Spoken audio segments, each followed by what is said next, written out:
आज मैं लेकर आई हूँ बहुत ही मुनफरिद और बहुत ही आसान मैक्रोनी और सिर्फ 2 आलूओं से बनने वाली ऐसी रेसिपी जिसमें ना तो चिकन जाएगा ना ही चीज़ जाएगा, लेकिन इसका टेस्ट बिल्कुल चिकन और चीज़ से मिलता होगा और खाने में इतनी टेस्टी होगी कि लोग आपकी तारीफ़ें करते रह जाएंगे। तो शुरू करते हैं आज की रेसिपी। अस्सलाम वालेकुम, वेलकम टू मुस्लिम्स किचन।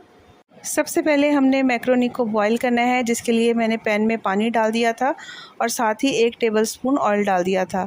जब इसमें बॉईल आ जाएगा तो इसमें मैक्रोनी डाल देंगे।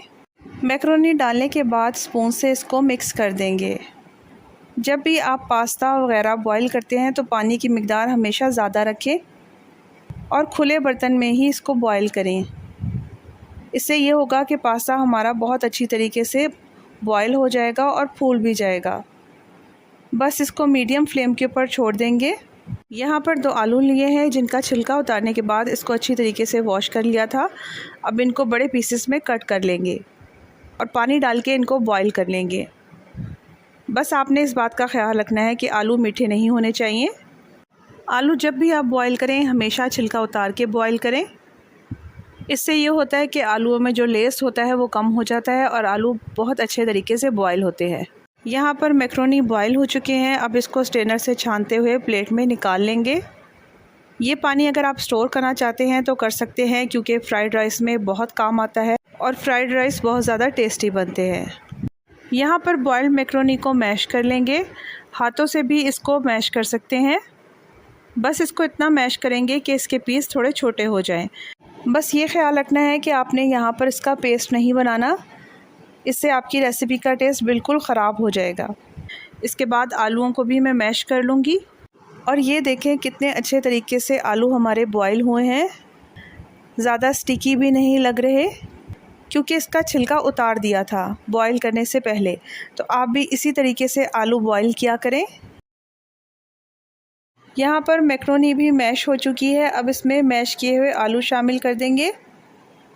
आलू शामिल करने के बाद 1 अदद दरमियानी साइज़ की प्याज को मैंने स्लाइस में कट कर लिया था, ये भी शामिल कर देंगे। 1 अदद शिमला मिर्च को भी स्लाइस में कट कर लिया था, ये भी शामिल कर देंगे। यहाँ पर वेजिटेबल्स को आपने चॉप नहीं करना बल्कि स्लाइस में कट करना है। अब 1 टीस्पून इसमें नमक शामिल कर दूँगी। 1 टीस्पून इसमें कुटी हुई लाल मिर्च शामिल कर देंगे। हाफ़ टीस्पून इसमें काली मिर्च का पाउडर शामिल कर देंगे। 1 अदद लेमन का जूस शामिल कर देंगे।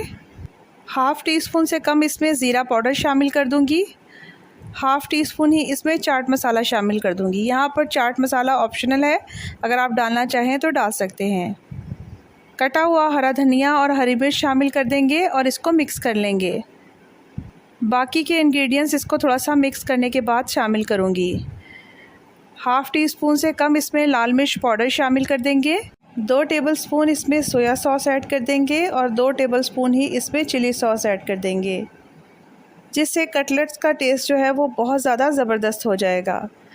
यहाँ पर 1 टेबलस्पून ऑयल शामिल करके अच्छी तरीके से मिक्स कर देंगे और इसको 5 मिनट का स्टे देंगे। जितने भी साइज़ के आपने कटलेट्स बनाने हैं उसके हिसाब से मिक्सचर लेंगे। यहाँ पर मैं थोड़े बड़े साइज़ के कटलेट्स बना रही हूँ, इस हिसाब से मैंने मिक्सचर लिया और उसको गोल कर लिया। फिर बाद में इसको कटलेट्स की शेप दे दी। अगर मिक्सचर थोड़ा सा स्टिकी लगे तो हाथ पे ऑयल लगाकर आप इजीली बना सकते हैं। इसी तरीके से सारे कटलेट्स तैयार कर लूँगी। आप चाहें तो यहाँ पर रेफ्रिजरेटर में इसको स्टोर कर सकते हैं 15 दिन के लिए। कटलेट्स बन चुके हैं। कटलेट्स को फ्राई करने के लिए 2 अंडे लेंगे, इसको अच्छी तरीके से फेंट लेंगे। पैन में मैंने ऑयल रख दिया था गरम होने के लिए। जब ऑयल गरम हो जाएगा तो इसमें कटलेट्स डाल देंगे। पहले अंडे के अंदर डिप करेंगे, फिर ऑयल के अंदर डाल देंगे और मीडियम फ्लेम के ऊपर इसको फ्राई करेंगे। फ्लेम को ज़्यादा हाई नहीं रखना, क्योंकि सारी चीज़ें अंदर से पकी हुई हैं। सिर्फ इसको अच्छा सा कलर देना है। जैसे ही एक साइड से कलर आएगा तो इसकी साइड चेंज कर देंगे और दूसरी साइड से भी इसको फ्राई कर लेंगे। बस जैसे ही ये फ्राई हो जाएंगे तो इसको अलग डिश में निकाल लेंगे।